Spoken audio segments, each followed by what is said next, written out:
Hello there, and welcome to the recorded version of the Am I on Track workshop, assessing your progress towards the health professions. I'm Michael Getty here in the Pre-Health Advising Office, and I'm going to offer a bunch of information in this workshop about how to measure your progress towards application to dental school, medical school, and PA school primarily. So away we go. We're going to cover these things: how to use information about the schools in your discipline to guide decisions about course selection, clinical experience, volunteering, and more; how to use your transcripts and experience sets so far to compare to successful applicants at similar points in their undergraduate years; how to turn experiences into assets on an application when the time comes; and also how to avoid common application pitfalls, common misconceptions about the application process, and how you can reframe them in a more productive way. By working through the material for this workshop, you will end up with a list of schools that you might apply to when the time comes. You'll end up with a document called Am I on Track? Namely, a self-assessment of your strengths as an applicant that will prompt a round of feedback from St. Thomas faculty and staff if you want to go it that way.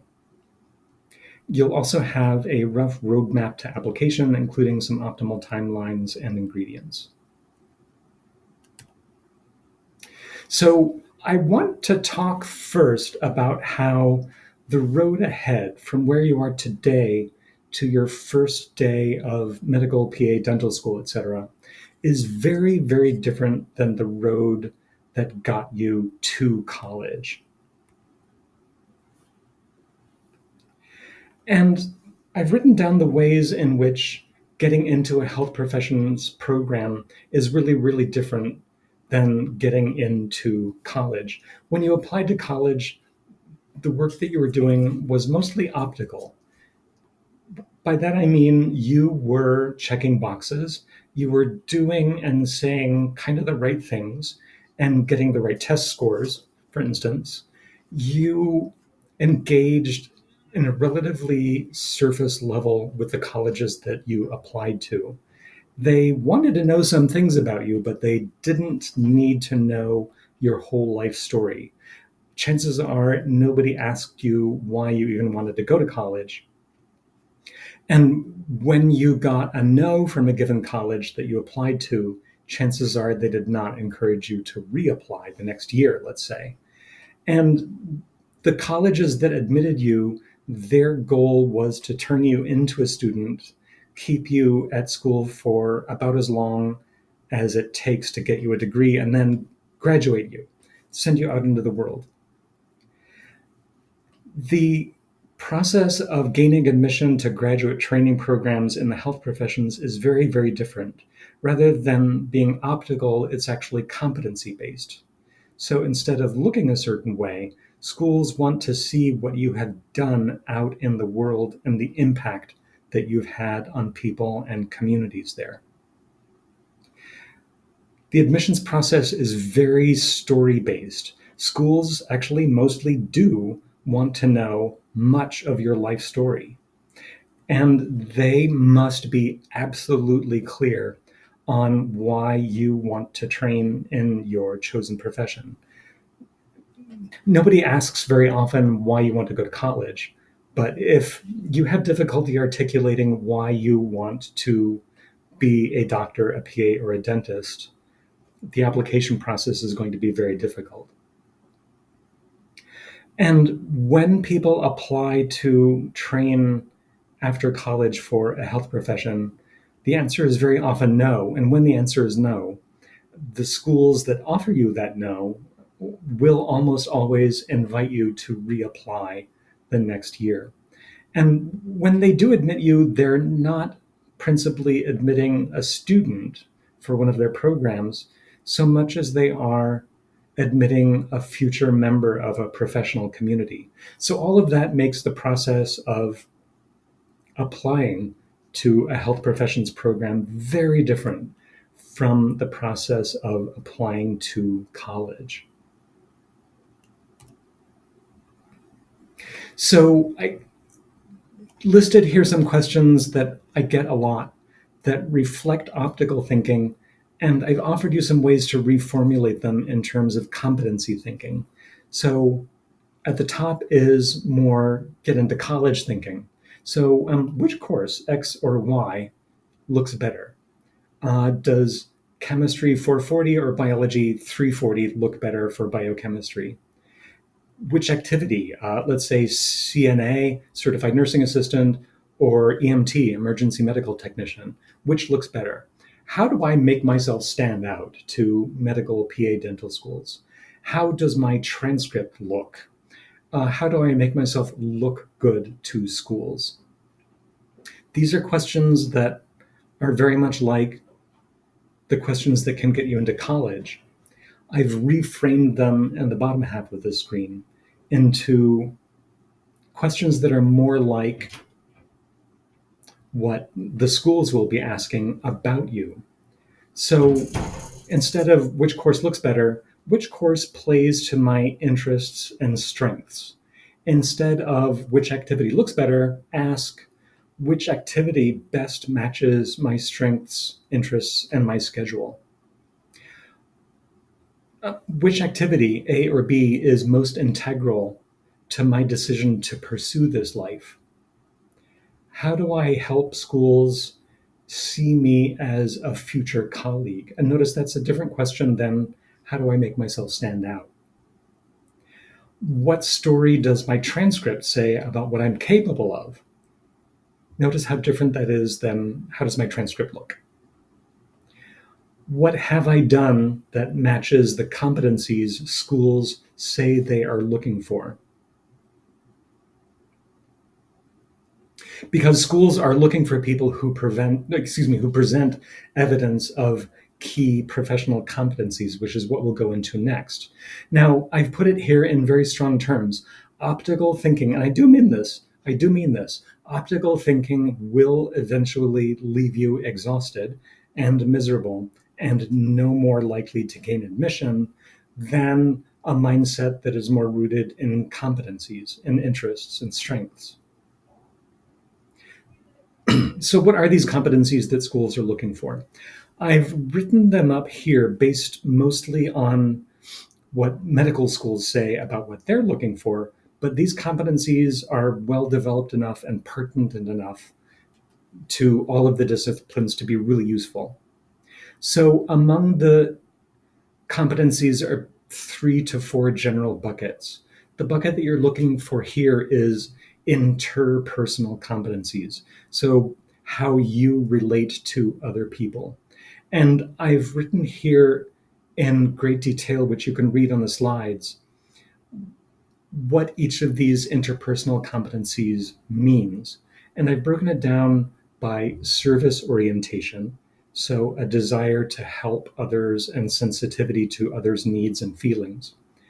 I've described social skills, so being able to skillfully interact with people out of an awareness of their needs, goals, and feelings, and an ability to pick up on social and behavioral cues in such a way that makes for more effective and more satisfying and more beneficial interactions and behaviors. Cultural competence, in other words, knowledge and skill around the sociocultural factors that can affect interactions and behaviors among people. I've described teamwork, so your ability to work collaboratively with others in order to achieve shared goals, how to share information and knowledge, how to provide and receive feedback, that kind of thing.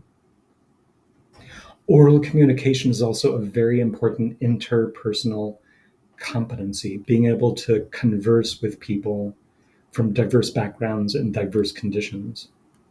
Very important.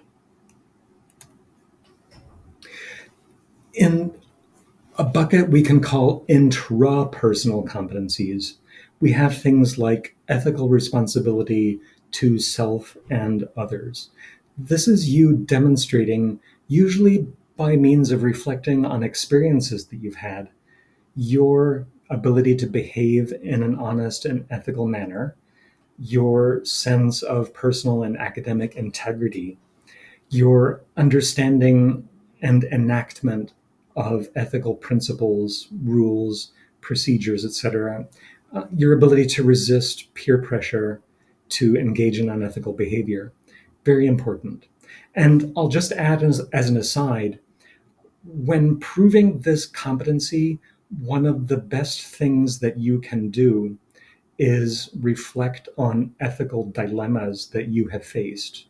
And in an American college setting, that will often involve having witnessed, having been enticed to participate in, or having actually engaged in academic dishonesty of one kind or another.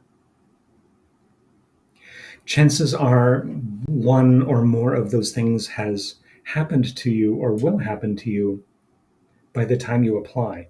And being able to reflect on that, being able to recall what was going on, for instance, an instance of cheating on a test, which is very common in colleges across the United States,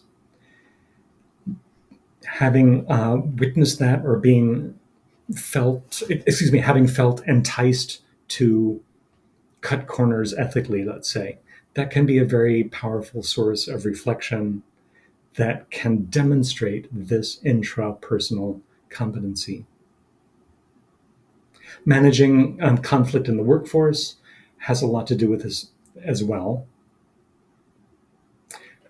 And so basically being able to reflect on how you have related to others out in the world. Also, your ability to demonstrate that you are reliable and dependable, that you are resilient and adaptable. And the part of that adaptability is also your capacity for improvement based on feedbacks, adversity, things like that.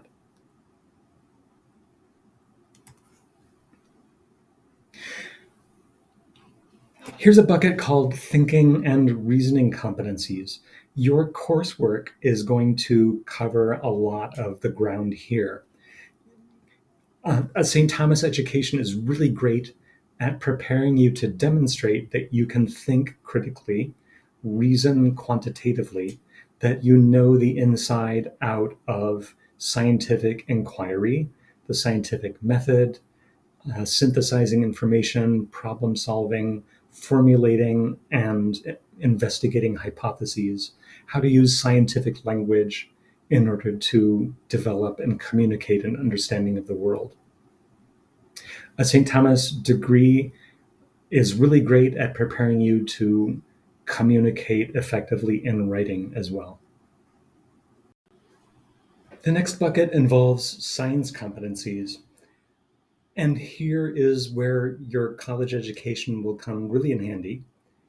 So, having taken courses at St. Thomas in both the natural sciences and social sciences, you will know a great deal about living systems, about how to apply knowledge and skills in the natural sciences to solve problems related to molecular and macro systems, et cetera, et cetera.